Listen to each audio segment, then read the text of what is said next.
اس کی بات کی نفی کر رہا تھا۔ وہ حقیقتاً اس کے لیے پریشان تھا۔ نہ ہوتا تو یوں پوری رات اس کے لیے جاگ کر نہ گزارتا۔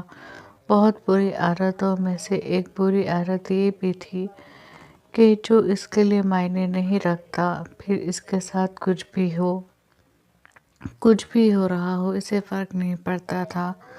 جنان کے حالات سے اسے فرق پڑا تھا تو اس کا مطلب تھا وہ اس کے لیے کچھ تو معنی رکھتی تھی، لیکن وہ اس بات کو سمجھ نہیں رہا تھا، یا شاید سمجھنا نہیں چاہتا تھا۔ اس کے جواب پر سبھی لوگ مطمئن ہو گئے، جبکہ سر بی بی کے خیال میں ذرا فرق نہیں آیا۔ اچھا ہے، تمہیں اس کے لیے پریشان ہونے کی ضرورت ہے بھی نہیں، اس لائق نہیں ہے کہ اس کے لیے پریشان ہوا جائے۔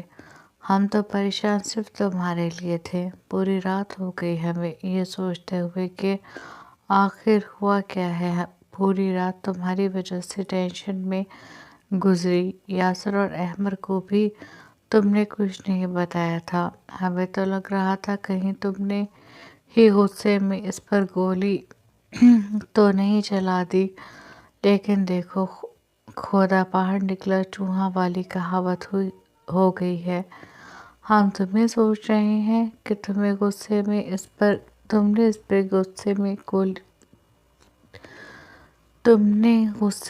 پر گولی چلائی ہے، لیکن وہاں تو خود ہی میڈم اپنے اوپر گولی چلا کر بیٹھی ہیں۔ لیکن نشانہ غلط لگا ہے اس کا۔ اسے کہتے تھوڑا اور اوپر کر کے دل کے مقام پر مار دی، تاکہ بچنے کی کوئی چانسز ہی نہ ہوتا۔ ایک بار میں کام تمام ہو جاتا۔ ہادیہ بیگم نے بے حد نفرت سے اس کا ذکر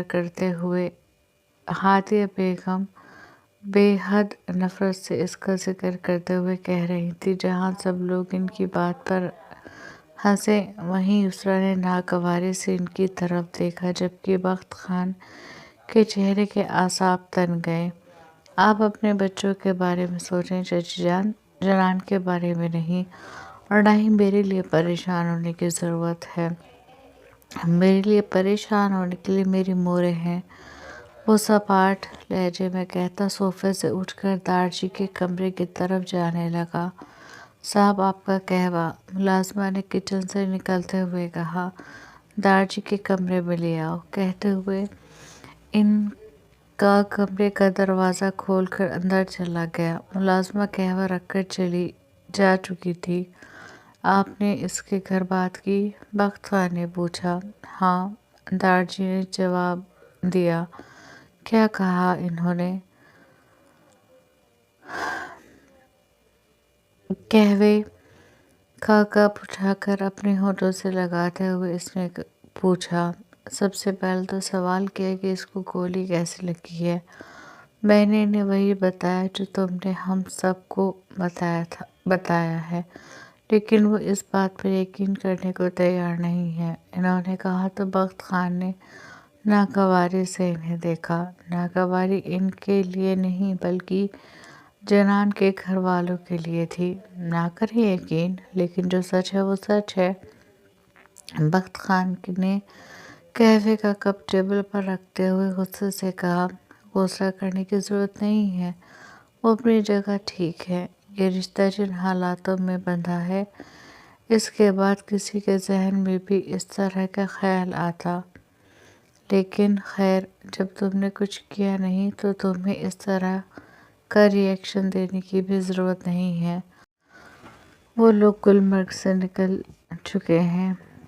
تم بھی قہوہ پی کر ہاسپٹل چلو، میں تمہارے ساتھ چلوں گا، انہوں نے کہا۔ نہیں، آپ نہیں جائیں گے دارجی، باہر بہت ٹھنڈ ہے، میں آپ کو نہیں لے جاؤں گا۔ بخت خان نے صاف انکار کیا۔ میرا وہاں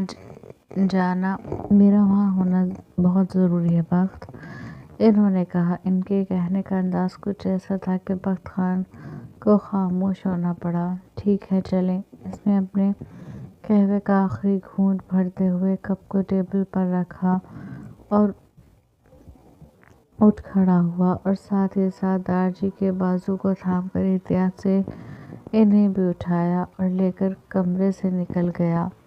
لالا، میں بھی آپ کے ساتھ چلوں گی، یسریٰ نے ان دونوں کو باہر کی طرف جاتے دیکھ کر کہا۔ کیوں؟ بخت خاں نے پوچھا۔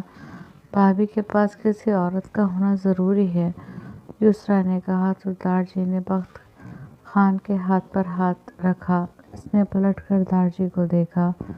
یسریٰ صحیح کہہ رہی ہے، بہت سے کام عورتوں کے ہی ہوتے ہیں، لے لو اس کو ساتھ میں، انہوں نے کہا تو بخت خاں نے اسے ساتھ چلنے کا اشارہ کیا۔ میں چادر لے کر آتی ہوں، کہتے ہوئے وہ پلٹی اور اپنے کمرے سے جا کر گرم چادر لے آئی۔ تمہیں جانے کی کوئی ضرورت نہیں ہے، زر بی بی نے اس کا بازو تھام کر غصے سے کہا۔ بھابھی کو کسی کے ساتھ کی ضرورت ہے مورے، یسریٰ نے آہستہ سے اپنے بازو سے ان کے ہاتھ کو ہٹاتے ہوئے کہا۔ تو اس کے گھر والے جائیں گے، تمہیں جانے کی کوئی ضرورت نہیں ہے، اتنی خاص نہیں ہے وہ کہ اس کے لیے جایا جائے، انہوں نے دوبارہ اس کا بازو تھام کر ایک ایک لفظ چبا کر کہا۔ خاص کا پتہ نہیں، لیکن میری بھابھی ہے اور اس وقت انہیں میری ضرورت ہے، اور میں اپنے لالا اور دادا کے ساتھ اپنی بھابھی کے پاس جا رہی ہوں، یسریٰ نے انتہائی تحمل اور لسانیت سے کہتے ہوئے دوبارہ اپنے بازو سے ان کا ہاتھ ہٹایا اور اپنے سر پر چادر درست کرتی باہر کی طرف چل دی۔ آپ کے دونوں بچے آپ کے ہاتھ سے نکل رہے ہیں بھابھی جان، یسریٰ کو تو خیر انس قابو کر ہی لے گا، آپ اپنے بیٹے کو تیور دیکھیں، مجھے کچھ ٹھیک نظر نہیں آ رہے، آپ اپنے بیٹے کے تیور دیکھیں، مجھے کچھ ٹھیک نظر نہیں آ رہے، مجھے دشمن ہم پر ہنستے ہوئے نظر آ رہے ہیں۔ جب حبیبہ بیگم نے ان کے پاس آ کر کہا تو انہوں نے ایک تیز نظر ان پر ڈالی اور وہاں سے چلی گئیں۔ گلمرگ سے شری نگر پہنچنے میں 1.5 سے 2 گھنٹے لگ جاتے تھے، لیکن یہی راستہ علی شیر باران نے 50 منٹ میں طے کر لیا تھا۔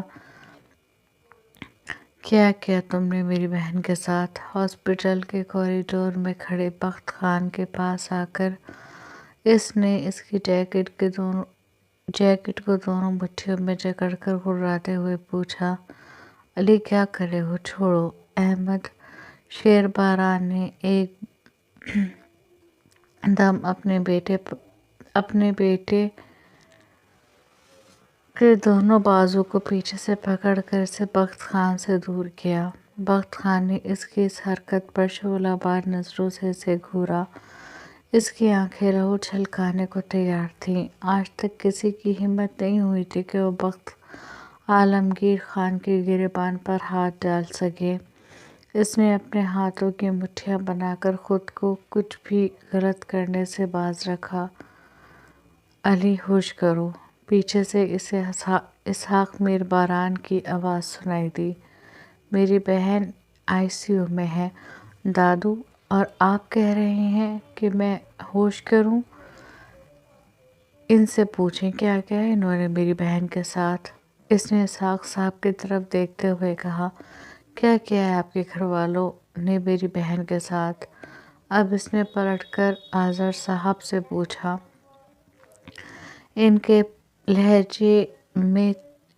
اس کے لہجے میں وہی طیش، وہی غصہ تھا۔ ہوش میں رہ کر بات کرو، اگر میرے دارجی سے ذرا بھی اونچی آواز میں بات کی نا تو حلق سے زبان کھینچ کر اس سے گلا دبا دوں گا، سمجھے؟ 2 قدم کا فاصلہ طے کر کے بخت عالمگیر خان اس کے قریب آیا اور اس کے آنکھوں میں آنکھیں ڈال کر اس سے کہیں زیادہ شدت سے غرا کر بولا۔ بخت! آذر صاحب نے بخت خان کے بازو پر ہاتھ رکھ کر اسے ریلیکس کرنا چاہا۔ اس کی ہمت کیسے ہوئی آپ سے اس طرح بات کرنے کی؟ بخت خان نے پلٹ کر ان سے کہا۔ ہوش میں رہو دونوں، یہ ہاسپٹل ہے، آپ لوگوں کا آپ لوگوں کا گھر نہیں۔ اسحاق صاحب نے آگے بڑھ کر دونوں کو شعلہ بار نظروں سے دیکھتے ہوئے کہا، جو اب ایک دوسرے کو بھوکے شیروں کی طرح دیکھتے گہری گہری سانس بھر رہے تھے۔ یسریٰ اپنے ہونٹوں پر ہاتھ رکھی اپنی چیخ کا گلا دبائے ان دونوں کو دیکھ رہی تھی۔ اس نے آج تک ان دو خاندانوں کی دشمنی کے صرف قصے سنے تھے، لیکن آج اس نے دو خاندانوں کا آمنے سامنے دیکھ کر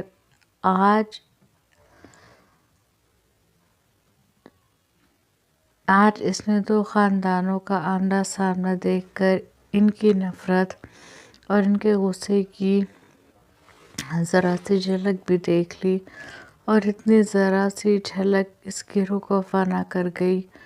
کیسی ہے میری بیٹی؟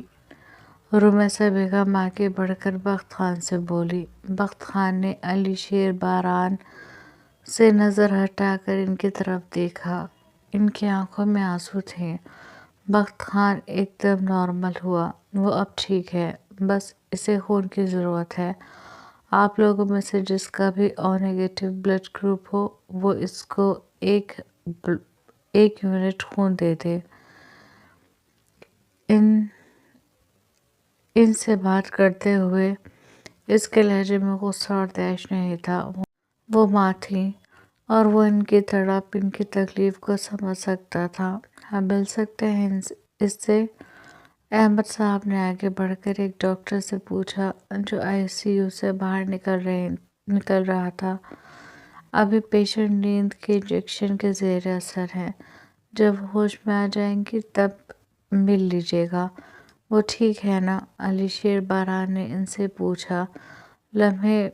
لہجے میں گھبراہٹ تھی، بے چینی تھی۔ ہاں وہ ٹھیک ہے۔ ہم نے ان کے ہسبینڈ سے خون کا انتظام کرنے کے لیے کہا تھا۔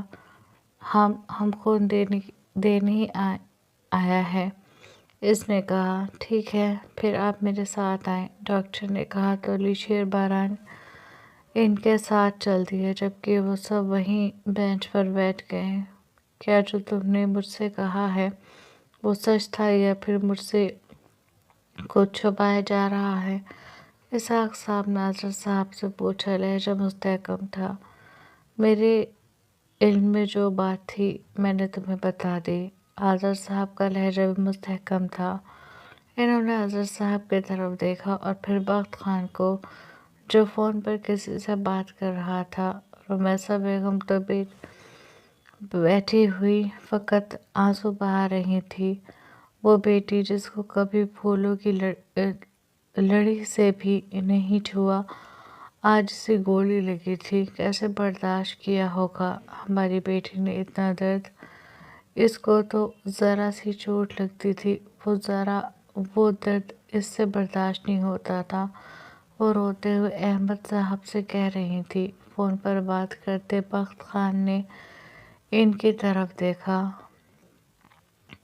وہ پولیس اسٹیشن میں اپنے سینئر سے بات کر رہا تھا۔ ان پر سے نظریں ہٹا کر اس نے چند اور باتیں کی اور فون رکھ کر سامنے بینچ پر بیٹھ گیا۔ یا اللہ ہماری بیٹی کو ٹھیک کر دے، اس کو ہر تکلیف سے بچا، وہ بہت معصوم ہے۔ وہ روتے ہوئے اب اللہ سے دعا کر رہی تھی۔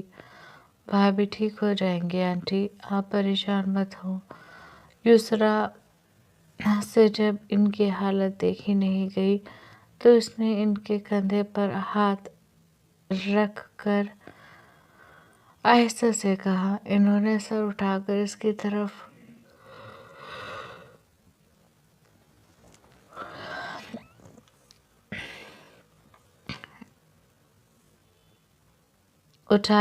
اس کی طرف اس کے مہربان چہرے کو دیکھا۔ جنان کو خون چڑھ چکا تھا، ابھی کچھ دیر پہلے وہ ہوش میں آئی تھی۔